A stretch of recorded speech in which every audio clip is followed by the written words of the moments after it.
We don't normally do these shows in the dark, but it's evidence of a chaotic day here in the month of May to end week one of our quote-unquote month of May for the 109th running of the Indianapolis 500. Lots of stories to break down in tonight's edition of Pit Pass Live. Here to take you through it, I am Nathan Brown, your motorsports insider with the Indianapolis Star, here to talk about Team Penske's rules violations, our rookie pole sitter, and everything that took place here on Sunday, day 2 of qualifying, the Fast 12, the Fast 6, the last chance qualifier. Let's get started and run through it. First, this Team Penske rules violation. What we know as of now, I've spoken with Tim Cindric, I've spoken with IndyCar president and IMS president Doug Bowles just about an hour ago at the IndyCar headquarters in pit lane, and this is what we know now. Earlier in the day, Scott McLaughlin crashed in early afternoon practice ahead of the Fast 12. He was not able to make an attempt, and as we get all through this, eventually we will get to the fact that the 12 of Willpower, the 2 of Newgarden did not make Fast 12 attempts. Those 3 cars will be ordered on the 4th row in order of their times that they turned in on Saturday. That would put McLaughlin 10th, Newgarden 11th, and Willpower 12th for the 109th Indy 500 on next Sunday.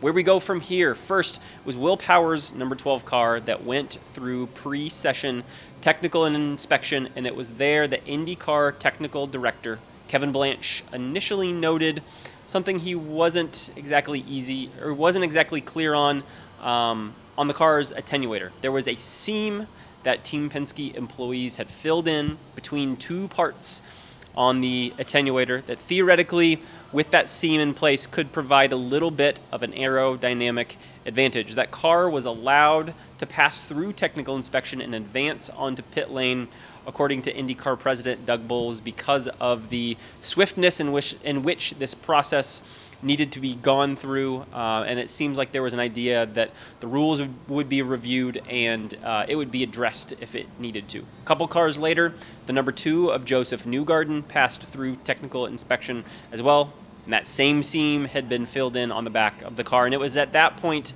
that Kevin Blanche alerted Team Penske members to call Kyle Moyer, the general manager of Team Penske's IndyCar team, who at that point was with the number 12 car, though he typically is the strategist on the number 3 of Scott McLaughlin, and was told to hold the 12 car in place for additional scrutineering on pit lane. It's not immediately clear why Joseph Newgarden's car was allowed to even advance onto pit lane. To be totally honest, it was a question that Bowles did not get asked, but where we got to is these 2 cars on pit lane and Team Penske employees pulling out every tool you can think of. We had what looked to be blowtorches, we had grinders, as Team Penske employees tried to take this filler out of these seams on the back of these cars to try and put them in compliance and give them a shot to make their Fast 12 runs. But according to IndyCar's rulebook, once cars pass through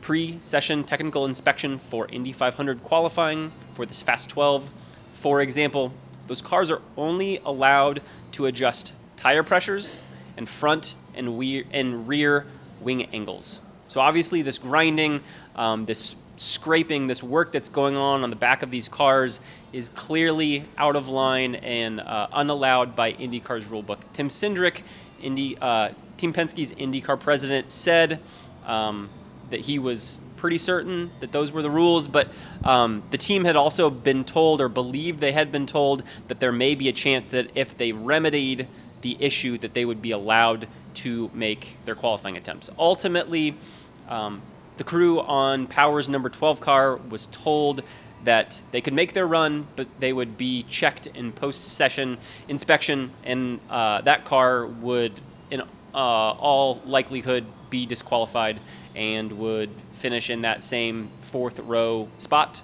And in order to ensure Power's safety, make sure he didn't have a fluke accident in that run that might injure him, hurt his car, or anything, Team Penske took the risk because there was really no reason to do so It sounds as if Joseph Newgarden's car technically did not even pass inspection, even though, it was allowed to be on pit lane. And those cars eventually rolled back to the Team Penske garages. And that's where we eventually got a chance to talk with Tim Cindric. He said that he, after all of this, immediately went and reviewed the number 3 car of Scott McLaughlin that, as I mentioned, had crashed earlier in the morning. And according to Tim Cindric, that car did not have that same seam filled in. So it's unclear at the moment why some of these Team Penske cars had been prepared one way, some cars had been prepared another way. There are major questions that Bowles, frankly, was not able to answer when we spoke with him this evening on if he had any level of certainty that these cars had been prepared the same way, had the same attenuator, and went through technical inspection on Saturday of Indy 500 qualifying, and for whatever reason just weren't caught. All he could tell us was that these cars passed through technical inspection on Saturday and that these issues were not caught until Sunday afternoon.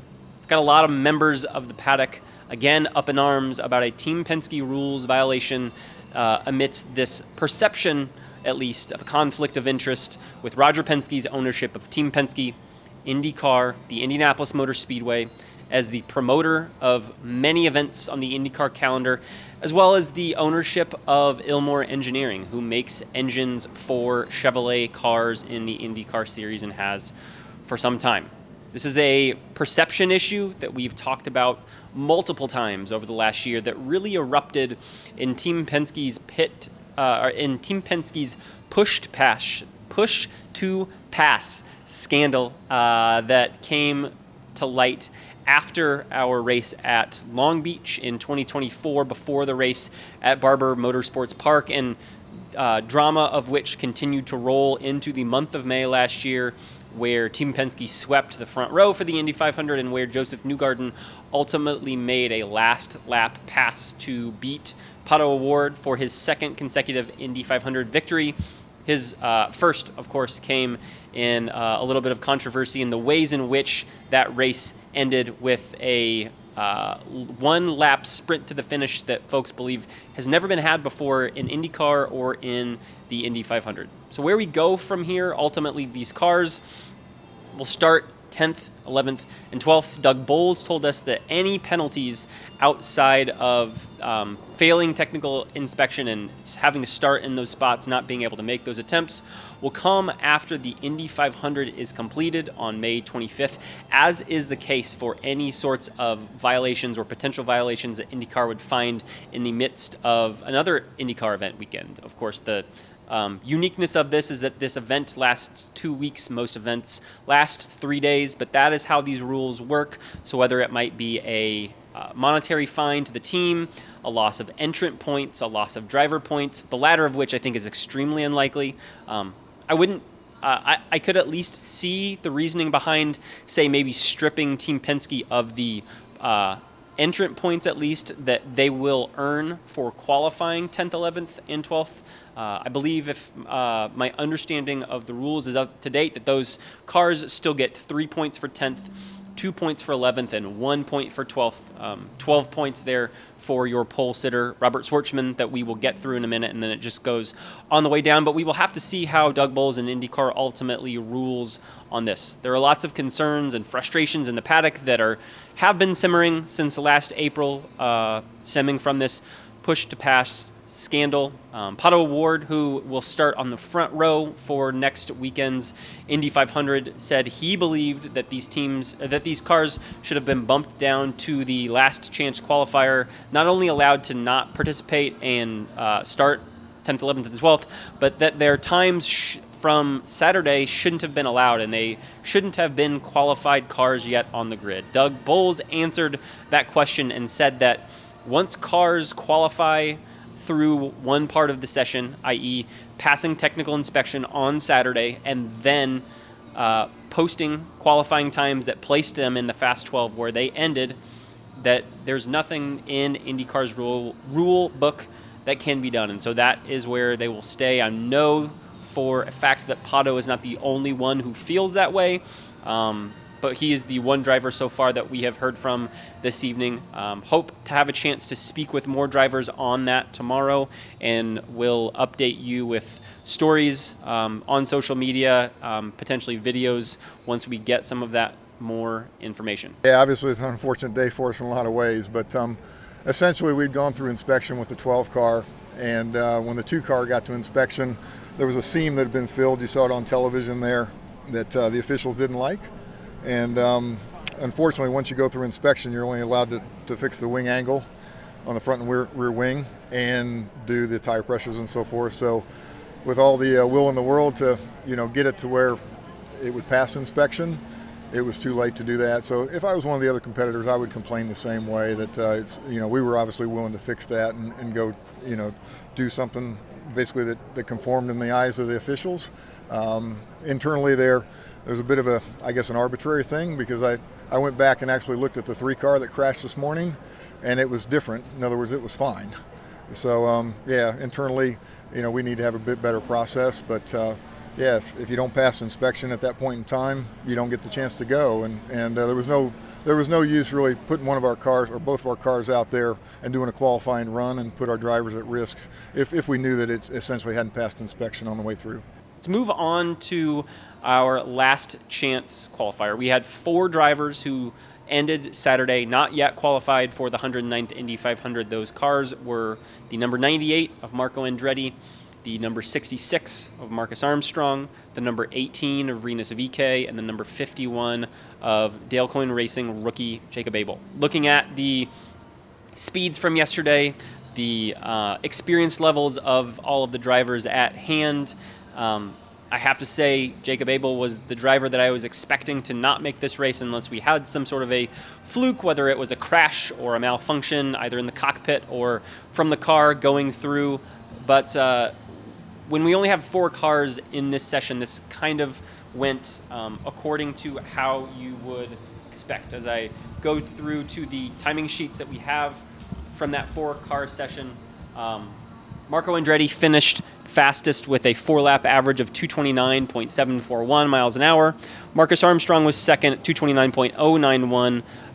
Rinus VeeKay ultimately qualified with a 4-lap average speed more than 2 miles an hour slower than Marcus Armstrong, 226.931. But his first attempt that he made was actually nearly a mile an hour faster, 227.740. And so when the entire 4 had run through, Jacob Abel's attempt at 227.112, Jacob Abel was on the outside looking in. And as the clock wound down, it was ultimately Rinus VeeKay who withdrew his time and wanted to make an attempt to try and go faster. The team had felt like while on pit lane, these 2 teams kind of pseudo-communicating with each other and pseudo-acting as one-car operations for that hour. It felt like they'd learned some more things, felt like they could get a little more speed out of that number 18 with Rinus in the car, who had not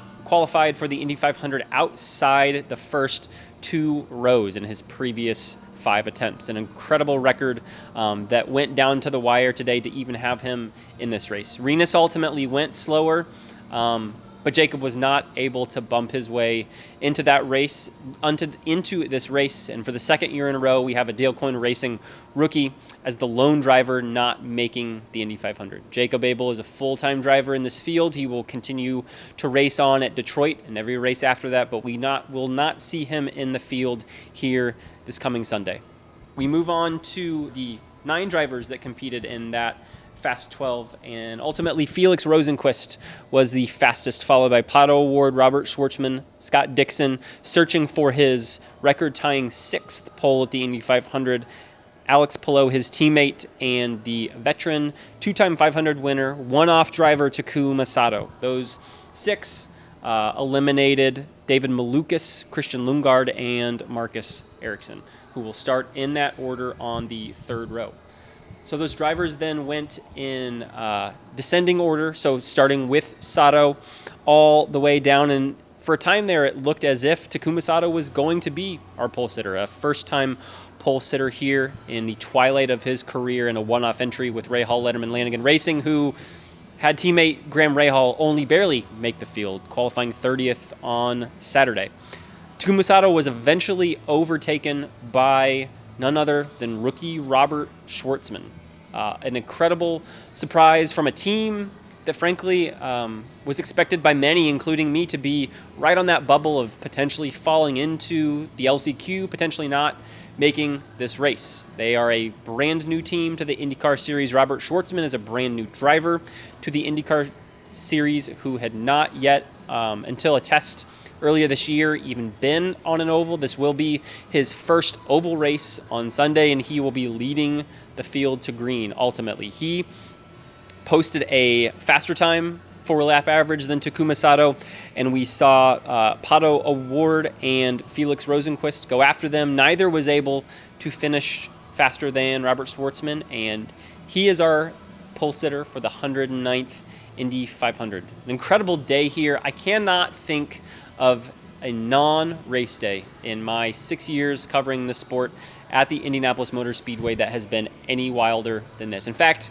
I'm not even sure that I can think of a race day that was wilder than this. Takuma Sato won the fanless Indy 500 in 2020. Helio Castroneves tied history with his fourth win in 2021 in front of 135,000 fans with an incredible celebration. We saw Marcus Ericsson's drama holding off Pato O'Ward to win in 2022 in surprise fashion, and then we saw Joseph Newgarden with a pair of last lap passes in 2023 over Ericsson, and then 2024 over Pato O'Ward. But I can't think of two more surprising stories that could have played out today than these, and two more impactful stories in the ways in which we will have the lead up to the 109th running of the Indy 500, a driver who many casual fans out there probably have never heard of, a driver who this time a year ago was a member of Ferrari's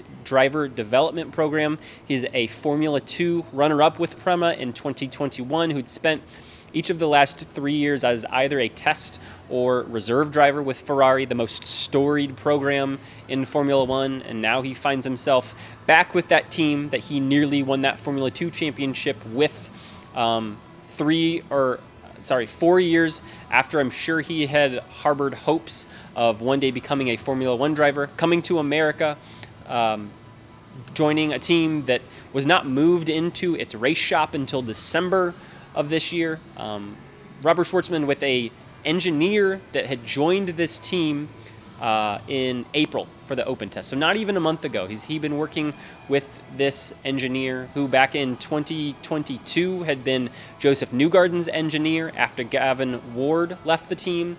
That engineer only stayed there 1 year. I believe he was let go, and he was replaced with Newgarden's engineer now of 3 years, Luke Mason. An incredible triumph for this Cinderella team, a Cinderella story, the likes of which we very rarely see around this race, and we will have to see another week from now just how well Robert Shwartzman and Prema Racing fare on the biggest stage that they have been on in their the team's more than 40-year history and in Robert Schwartzman's career. That's all we have today for this edition of Pit Pass Live. So many stories that I will be pounding away at my keyboard to write here over the next 7 days. I've got a big feature on Pato O'Ward and his rise to becoming the most famous driver in IndyCar and one of the most famous racing drivers, frankly, in the world. We've got stories about what you can expect to see on Fox's first Indy 500 broadcast. Some other features, some news, notes, and nuggets, everything that we can do to help get you prepared for this 109th running of the Indy 500. If you have any questions, anything you want to see, things you are still a little bit confused about from anything that happened today on track, reach out to me, my email, or on social media. But always enjoy putting these videos together for those of you who are watching on our website and on YouTube. This is today's edition of Pit Pass Live from the Indianapolis Motor Speedway. I'm Nathan Brown, the Motorsports Insider of the Indianapolis Star.